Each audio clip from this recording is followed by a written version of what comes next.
In questo momento non abbiamo pazienti contagiati.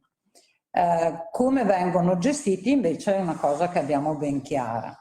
Il paziente sospetto che accede all'ospedale o che diventa sospetto durante il ricovero viene isolato e gestito come se fosse un paziente francamente positivo.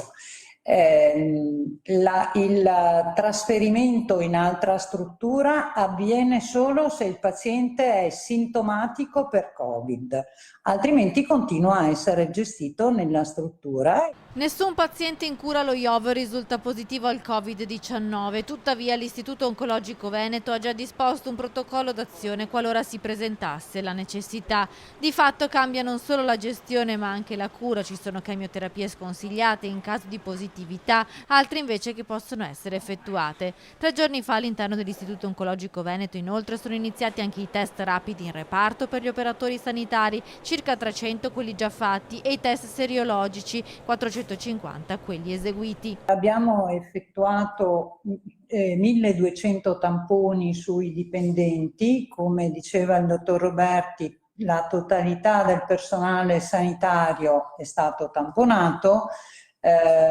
manca un numero francamente risicato di amministrativi che adesso saranno tamponati. Al momento risultano positivi 2 medici, 11 infermieri, 6 operatori sociosanitari e 4 dipendenti di altri ruoli.